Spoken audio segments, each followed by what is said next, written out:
अच्छा, हाणे सेनेट जो असां पढ़ी आया त 23 सीटां हूंदियूं आहिनि हर सूबे जूं, यानी कि टोटल 92 सीट्स थियूं हे मिलाए करे, ऐं 4 जेके आहिनि सो फेडरल कैपिटल जूं, 4 फाटा जूं असांजूं 100 पूरियूं थी वियूं।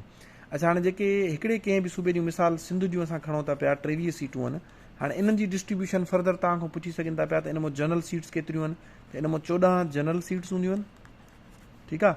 अच्छा, 4 जेके आहिनि उहे टेक्नोक्रेट जूं हूंदियूं आहिनि, ऐं 4 जेके आहिनि वुमेन जे लाइ रिज़र्व हूंदियूं आहिनि, औरतुनि जे लाइ, ऐं हिकिड़ी जेको आहे सो माइनॉरिटी जे लाइ हूंदी आहे, ठीकु आहे।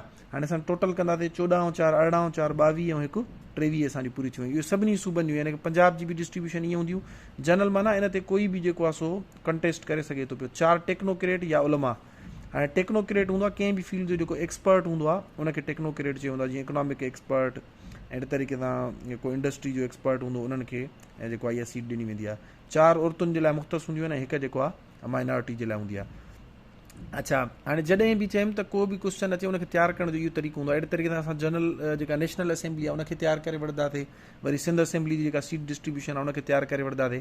हाणे करंट अफेयर जॾहिं बि हूंदो आहे त इन्हनि जा तव्हांखे जेके करंट हेड्स हूंदा आहिनि, जीअं जेको आहे सो स्टेट बैंक जो गवर्नर केरु आहे, chairman election commissioner, current chief जेको आहे सो इलेक्शन कमिश्नर केरु आहे, अहिड़े तरीक़े सां चेयरमैन नेब कहिड़ो आहे।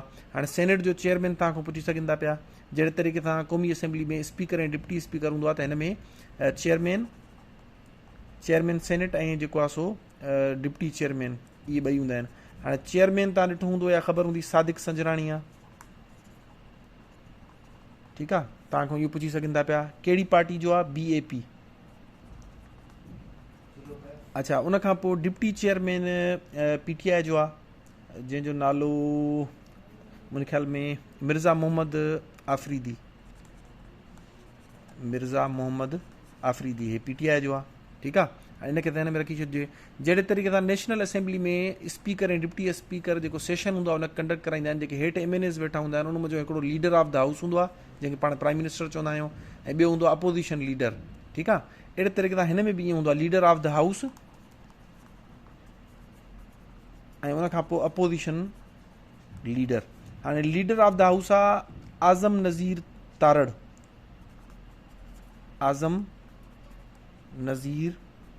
तारड़, इहो इन जो PMLN जो आहे, पाकिस्तान मुस्लिम लीग नून जो। अहिड़े तरीक़े सां शहज़ाद वसीम PTI जो, उहो छा आहे, अपोज़िशन लीडर आहे, छो जो कर PTI हिन वक़्तु अपोज़िशन में आहे। Shahzad Waseem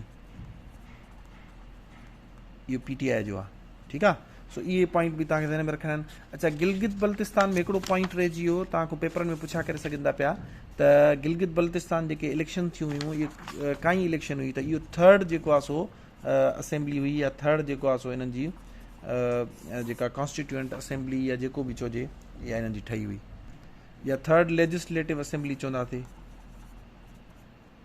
3rd legislative assembly of GB।